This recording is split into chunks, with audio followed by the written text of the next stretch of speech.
What's up, everyone? Let's keep it going for our amazing host, Craig. Let's hear it for him. Yeah, and it's great to be back. It's great to be back in this contest. A lot's happened in the past few weeks. I just got dumped by my girlfriend, so that's the big news. Yeah, it's okay. She's a Christian. Do I have any Christians in the room?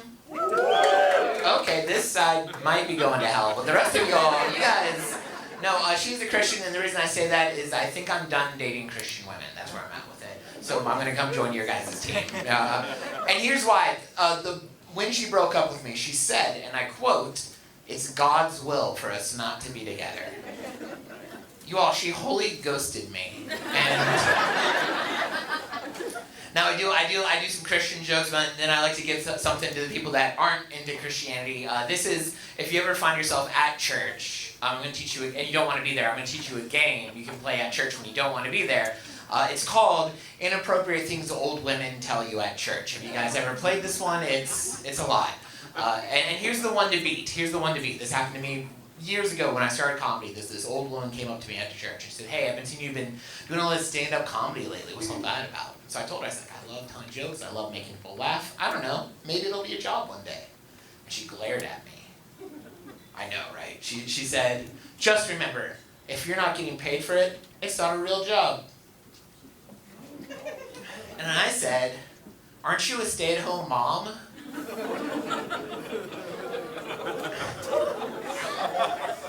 And she said, "I am, son, and it's time for you to move."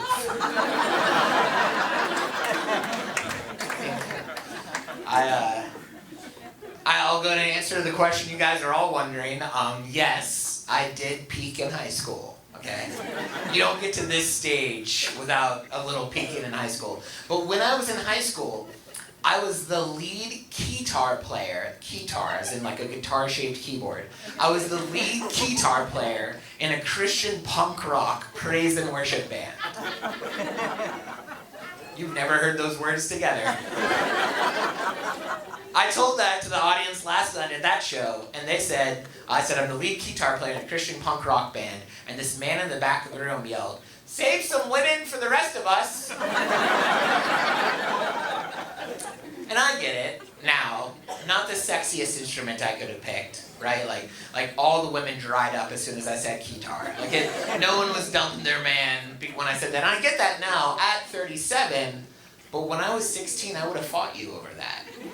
I picked the guitar because I saw an 80s music video, and I said, "That's what I'm missing." And it was not.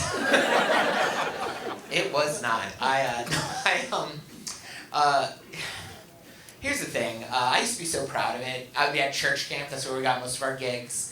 And me and this other guy would be arguing over the same girl. And he'd be like, "I don't know, man. She just seems more into me." And then these were words I really said when I was 16. I looked at this boy and I said, "You just wait till she hears my guitar solo." I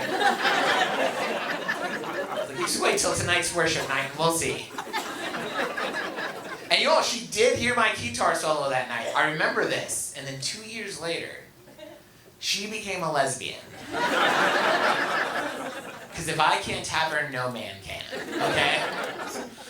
No, and here's the thing. Whenever I told people that I used to be the lead guitar player in a Christian punk rock band, they always asked me the same question, which was, "What's your band name?" God help me if I could change any one thing in history. Okay, the Holocaust would definitely be the first one. This is a close second, though. It's rough. You're like, "That's extreme. You haven't heard the band name yet." It was me and 4 other single Christian high school boys, and we named our band Vertical Motion. I know, where were you guys 20 years ago, okay? I mean, you might as well have just called us the Virgin Marys. I think that would have been a more fitting name for us. But here's kind of an interesting fact. So I grew up, the first fact's not interesting. I'll get to the interesting fact though. So I grew up in Brentwood, Tennessee, and I graduated Brentwood High School in Brentwood, Tennessee in 2006. Here's the interesting fact. Also graduated Brentwood High School in 2006. Singer-songwriter, pop sensation, Kesha. Someone already knew that. Yeah, Kesha. It's weird that you also knew that, unless you're also from Brentwood. Or a big Kesha fan. That would probably make more sense, honestly. I don't know, do you think my name ever comes up when people are bragging about music culture from Brentwood, Tennessee?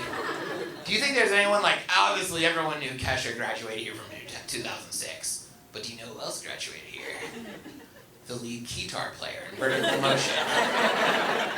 I like to think someone does. You guys are a nice crowd. I liked the crowd last time I was here. I'll be honest, I might like you guys a little bit better because the last crowd hurt my feelings a little bit. This one guy came up to me after the show and said, "Hey Drew, I think you're the best gay, clean comedian I've heard tonight." And I'm straight. But credits are credits. So I said, you know what? Tell your friends. Tell them to... No, I do have a high voice, and that confuses a lot of people, honestly. I've heard I sound like every black comedian when they're impersonating white people.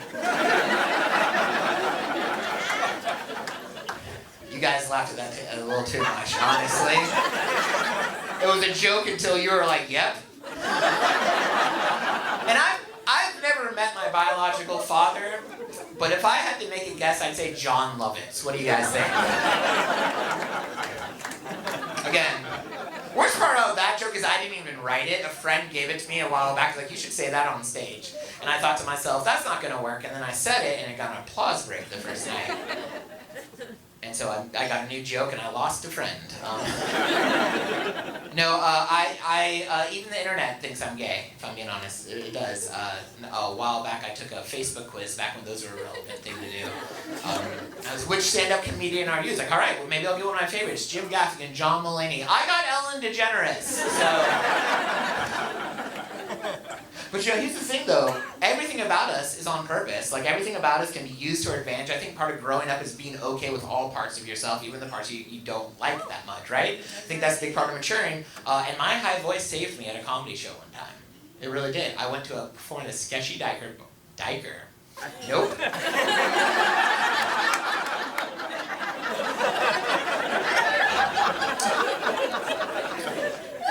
Well, we can work out some things at home. I promise I'm not gay, but that last comment, you know.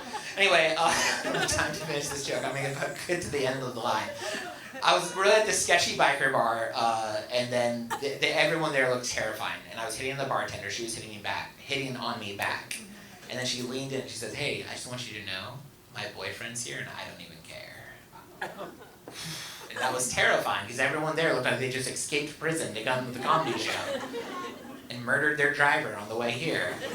So how do you get out of the situation? This is how I got out of it. I leaned back into her and I said, "I just want you to know, my boyfriend's here and I don't even care either." Thank you guys so much. I've been Drew. You've been Elaine. Let's bring back our amazing Nose Craig. Drew Davis, everybody. Drew Davis. Not a sexually active dude.